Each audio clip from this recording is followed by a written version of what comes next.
Here comes the next and another interesting chapter of our subject, that is transient state DC circuit analysis. Whenever I ask which topic do you feel most uncomfortable or little bit difficult for you to solve questions or difficult to understand, then majority of them vote for a topic called transient state DC circuit analysis or AC circuit analysis. So in short, they say transients. When I ask why, they'll say, I don't know, sir. Sometimes he will say switch is open, switch is closed, just before opening the switch, just after closing the switch, find current at 0 minus, find current at 0 plus. So all these nomenclatures are little confusing. Then they'll start feeling very much uncomfortable whenever they see any question related to these transients. But if you take my opinion, this topic is going to be one of the most interesting topic, right? In fact, most funniest topic. So why am I using a word called funny? Because this topic is closely related to a human being's life. Okay, so human being's behavior. So if you can understand some simple things, simple terminologies, then you can put these practical things in that question and you can solve it just like that. Okay. Now, before we get into this chapter, first let us try to understand what exactly is the meaning of a word called transient. Now, what do you mean by a word called transient? Let us understand what is the literal English meaning of a word called transient. Transient means, if you search any dictionary, you are going to find the meaning something like this. Transients mean the one which is going to stay for very short span of time is something called transient. Alright. So, transient means the one which is going to stay for very short span of time. Now, what is the meaning of transients in our subject? The meaning of transient with respect to circuits or with respect to any network is, transients are nothing but these are the disturbances. What are transients? These are the disturbances that are going to stay for very short span of time.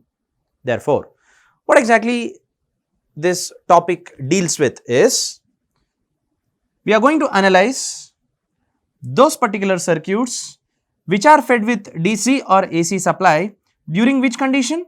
Transient condition. Okay. Further, if you want to know more about this topic, let us take few examples, interesting examples, and then let us try to understand what exactly are we going to learn in this chapter called transients. Imagine, let us say you woke up early in the morning at 5 o'clock to do some jogging. 5 o'clock you woke up and you started doing some jogging, means you are doing some running, continuously you are running. Let us say you are running almost all for 1 hour continuously. After running for 1 hour, let us say exactly at 6 o'clock, abruptly you stopped. As soon as you stop, what happens? Your heartbeat increases, your pulse rate changes, your blood pressure increases, lot of sweat will be coming out of your body and your entire body gets dehydrated. Can I call these as disturbances? Now, these disturbances are called as transients, and the duration for which these disturbances continue is called as transient state. Why all these disturbances are coming in our body? Because a human body has got a typical behavior, a typical property. And you know what is that property? A human body opposes sudden changes. Seriously, a human body opposes sudden changes. You believe it or not, this is one of the dangerous properties, what I can say. Anybody who has got this property, and when that particular body or when that particular element is subjected to a sudden change, then they are going to dance for some time. Lot of disturbances are going to be created. Those disturbances are transients and the duration is called as transient state. Why all these disturbances? As I said, a human body opposes sudden changes. Let me take another example.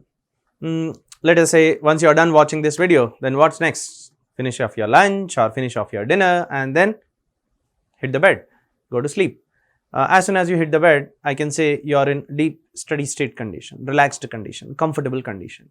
So, let us say while you are in deep sleep, suddenly you got, let us say, a very bad dream, very dangerous and bad dream. Finish. That's a sudden change. You are going to wake up. Your heart beats like anything. Your blood pressure increases like anything. You don't know what's happening around you. And whenever you wake up, you feel like your entire room is rotating with I can say 750 RPM or 1500 RPM. Can I call all these as disturbances? Yes. These disturbances are called as transients. The duration for which these disturbances continue is called as transient state. Why? Why all these disturbances are coming? As I said, a human body opposes sudden changes. Anybody who has got this property, and when that particular body is subjected to a sudden change, lot of disturbances come into picture. From long back, you are in one state, that is a steady state, sleep mode. Suddenly a bad dream, that's a sudden change, that's it. Lot of disturbances comes into picture. Those disturbances are transients and their duration is called as transient state. Why? A human body opposes sudden changes. Let me give you another interesting example. Generally, most of the students love this example. Let us say once you are done with your exams, what's next? You are in deep steady state condition, relaxed condition, comfortable condition, happy condition. Imagine the last day of your exam. You are on the top of the world. Now, suddenly you came to know that results are out. Then you will come back to the real world, right? Suddenly you came to know that the results are out. As soon as the results are out, then what's next? You enter your hall ticket number. Click. Result window appeared with all your name, hall ticket number, everything. That's a sudden change. Let us say the sudden change is, I know what you are thinking. You must be thinking sudden change is very, very less marks. Don't be negative. Let us be a little positive. Let us say the sudden change is you got very, very good marks. Let us say you got 98%. 98% is not a joke. You are the topper of the class, topper of the section, topper of the batch, topper of the college. You are topper, everywhere you are topper. That's a sudden change. Do you think this sudden change is going to be accepted by your body? Absolutely no. Your heart beats like anything. Your mind goes totally blank. You don't know what's happening with you. And if I'm not wrong, a little bit of earthquake will be under your feet because you didn't expect those kind of marks at all, right? That's a sudden change. So, can I call all these as disturbances? Yes. These disturbances are called as what? Transients. And the duration for which these disturbances continue is called as transient state. Why? As I said, the human body opposes sudden changes. So, just like you and me, there is not in fact one, there are two such a kind of elements in our circuit also, which exactly behaves like you and me. You know who are they? Inductor and capacitor. Whenever a circuit consists of inductor and capacitor, and when that circuit is subjected to some sudden change could be of any variety, then you know what is going to happen? Hell lot of disturbances are going to be created inside the circuit. Those disturbances are transients and the duration is called as transient state. Reason is inductor and capacitor also exactly behaves like you and me. That is, they also oppose sudden changes. Of course, sudden change could be any variety. For example, if you take, I have given you 3 different types of sudden changes. End of the day, sudden change is a sudden change. It could be of any variety. Similarly, inductor and capacitor also opposes sudden changes. As you all are aware, inductor opposes sudden changes in current, capacitor opposes sudden changes in voltage. Now, whenever this inductor and capacitor having this property, as I told you, anybody who has got this property, and when that particular element is subjected to sudden change, then they are going to dance for some time. Lot of disturbances. Those disturbances are transients and the duration is called as transient state. Okay. Now, I have a couple of questions. After looking at those questions, then we will get back to our topic. Question number 1. Do you think all these disturbances are permanent? Absolutely no. You take first example. You are running since long time, suddenly you stopped. How long do you think those disturbances are going to be present? Hardly for a few seconds or a minute. Then afterwards, all disturbances will die down and you will reach to steady state condition. Take second example. Let us say a sudden bad dream, you woke up, right? How long those disturbances are going to be in your body? Maybe for a few minutes. Then afterwards, your parents or somebody will pamper you, nothing happened and you will settle down and everything will calm down and you will reach to steady state condition. Take third example, your results. That's a sudden change. Okay, let me take a practical case. Previously, I took an ideal case. Let me take a practical case. Let us say you got very less marks, very, very less marks. How long do you think those disturbances are going to be present? Hardly I can say few minutes or half an hour or 1 hour. Even if you flunk in a couple of subjects also, right? How long? Hardly for half an hour or 1 hour, or max to max is another hour. Then afterwards, all the disturbances will come down and you will reach to steady state condition. So, You take any circuit or any circuit which consists of inductor and capacitor. As soon as a sudden change is applied, of course disturbances do come, but how long they are going to present? Only for short span of time. So one thing we can closely observe is these disturbances are not permanent. They all are temporary. That is what the reason we are naming these disturbances with an English word called transient, which means the one which is going to stay for very short span of time. Now here comes second question. Fine sir, these disturbances are not permanent, they are temporary. So anyways they are temporary, means as time proceeds they are going to die down on their own. Should we really bother about these transients? Should we really bother about those disturbances? Do you think these disturbances are dangerous? May not be with few cases, but today that disturbance is a very small, but tomorrow it might grow up to such a kind of level, it will mess up your entire system, it will damage your entire circuit. Okay, so what I am trying to say is, doesn't matter whatever may be the size of the disturbance, small, medium or large, disturbance is a disturbance. You have to handle that disturbance very carefully. If you don't fix that disturbance now, tomorrow it might lead to some big problem.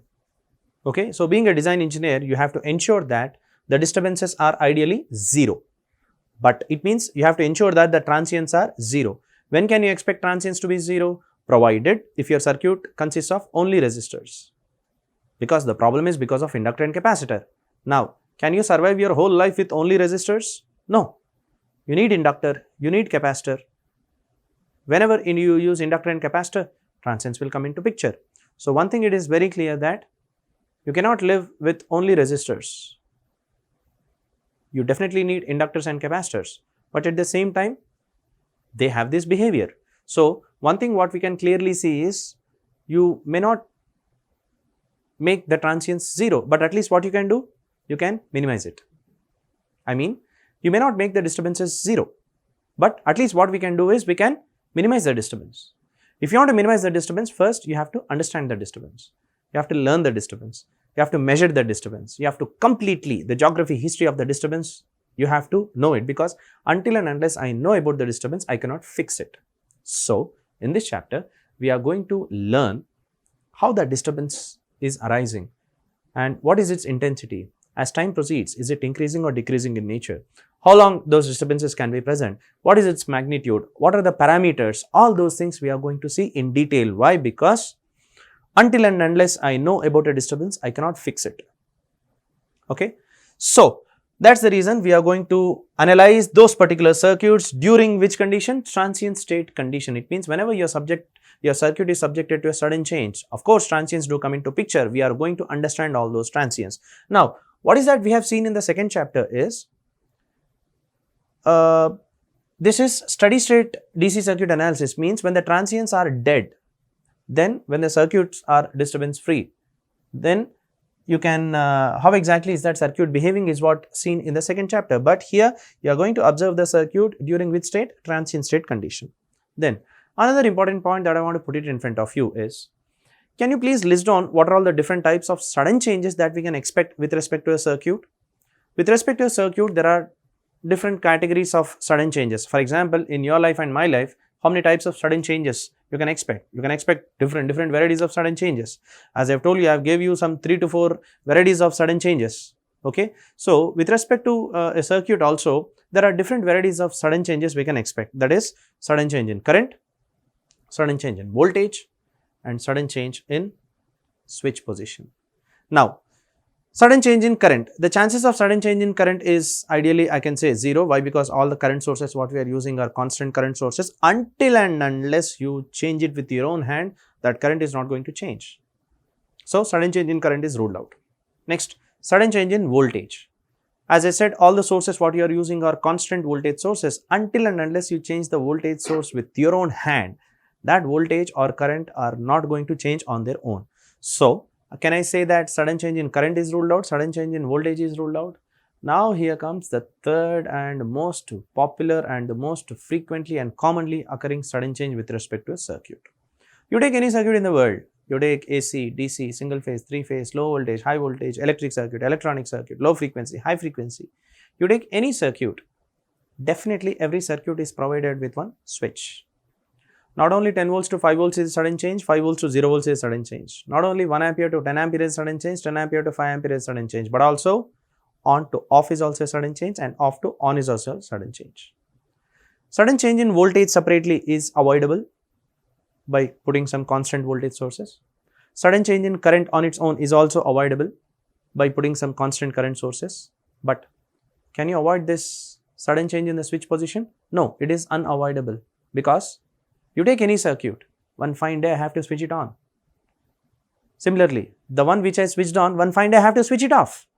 So definitely I cannot avoid this kind of sudden change. So throughout this chapter, we are going to see the kind of sudden change that we are assuming to happen in this particular chapter or throughout the circuit is what? Sudden change in switch position. That is what the reason throughout this chapter you are going to listen one word very frequently, that is switch.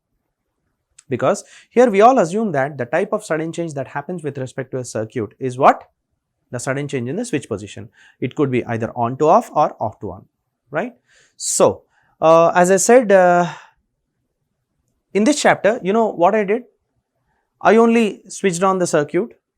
I waited till all the transients are dead, and then I gave that circuit to you. That's what you call it as steady state DC circuit analysis. Here, what am I going to do is, I am not touching the switch, I am doing nothing. You only switch on. As soon as you switch on or as soon as you switch off, some transients are going to come into picture. Understand those transients, try to fix up those transients, and understand on what parameters those transients are going to be dependent on, right? Once the transients are gone, you know that is under steady state circuit, DC circuit analysis, that we have already seen it. But when the transients are present, when the transients are alive in the circuit, what is the system behavior is what we are going to see, okay? So that's what we are going to see in the chapter called Transient State DC or AC circuit analysis. As I said, this one, you should not panic looking at the abbreviations or looking at the nomenclature or the terminologies what we use. Trust me, you are going to have a lot of fun with this topic called transients.